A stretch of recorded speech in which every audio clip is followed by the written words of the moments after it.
Hello TYT Nation.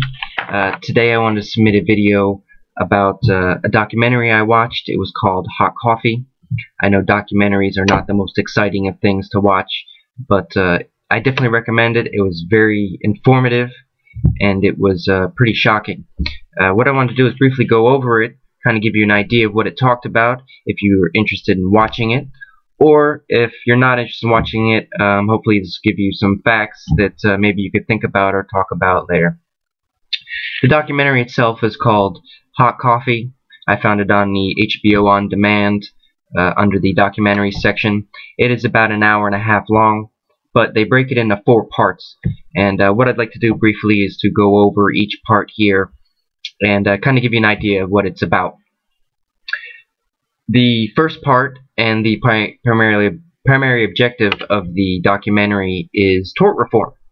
And the first part talks about tort reform from the mid-1990s up until present, and it talks about a particular incident in the mid-90s about the old woman who had spilled hot coffee on her lap from McDonald's.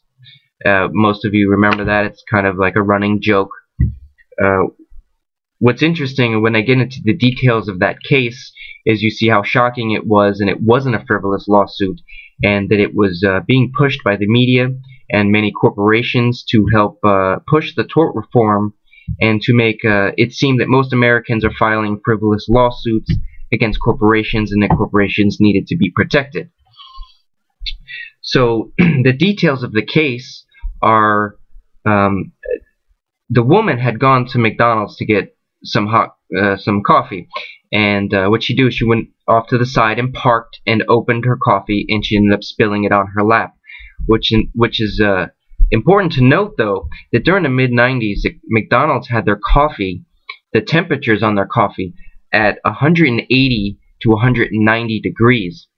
So they have a medical professional on there who tells you that 180 to 190 degrees at a minimum will cause second-degree burns or worse. If you're lucky, you will only get second-degree burns.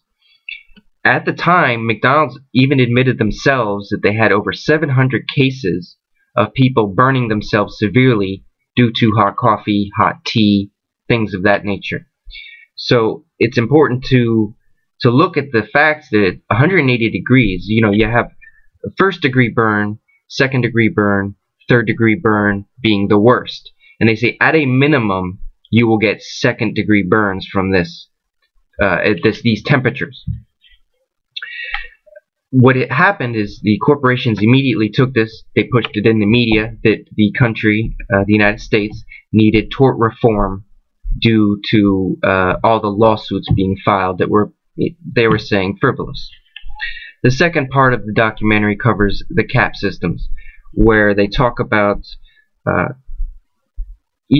they start off with states individually passing cap systems where to protect the corporations from putting a cap on how much they can be sued for.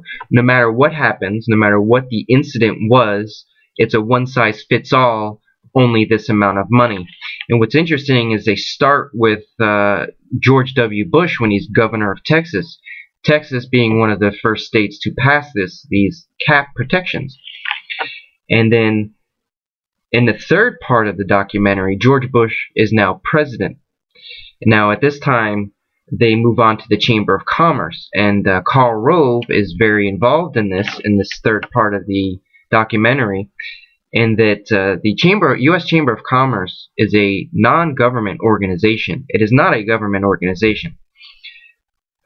What's important, though, is what they do is they funnel money into Supreme Court and judicial races.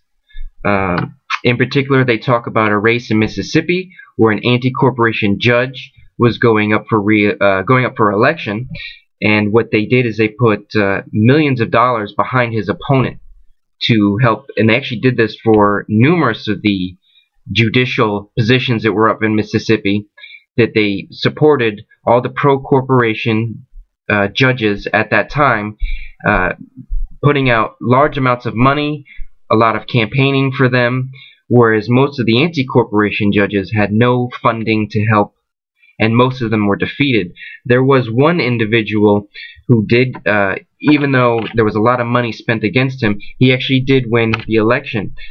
Shortly thereafter, he was Karl Rove, and the Bush administration began prosecuting all of these anti-corporation judges for things like fraud, campaign fraud, things like that. And what it did is, even though most, if not all of them, were found innocent or acquitted, it removed them from the court system for 2 to 3 years because they were not allowed to sit on the Supreme Court until their case was resolved. So even though they won the election, the Republicans at the time were successful in removing them from overseeing any cases whatsoever. And then after they got onto the back, he was acquitted. What had happened, he only had a year left, and then when he went for re-election, he lost because now people saw him as being corrupt. He was arrested and put on trial basically for fraud, things he didn't do. But now people didn't trust him, so he immediately lost re-election. And his opponent won, thus pushing in more pro-corporation judges. The fourth part about it is mandatory arbitration. What companies are doing now is they're forcing their employees to sign contracts with mandatory arbitration. Thus, you're signing off and giving away your rights to take that company to court for any reason. What it is and why it's so alarming is people sign this unknowingly and they don't know what it means. And when something happens, they go to try to take these companies to court. They'll find that their contract that they signed, mandatory arbitration, they now have to go through the company, and they're at the mercy of the company. They're doing this to keep people out of the court systems, in particular the lower class out of the court systems, and it's very alarming. And as they go through these 4 parts over the documentary, they talk about how much power corporations are getting, particularly in the judicial sector of our government. Excuse me. And I recommend that people watch this. It's very important, and it talks about the power the corporations are gaining, or if not already have pretty much all the power, but how they went about it, and why it's really alarming. They get into the details of all of this, and they do, for each part, they do a specific case they cover, and how they were affected by the pro-corporate judicial system that is now in place. And it's pretty alarming and pretty upsetting.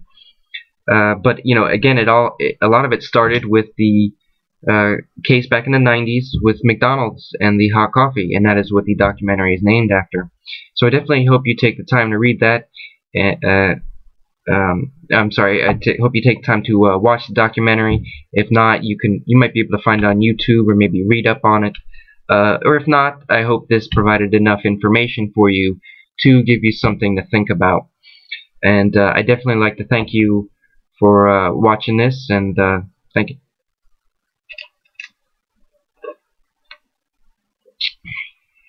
McDonald's.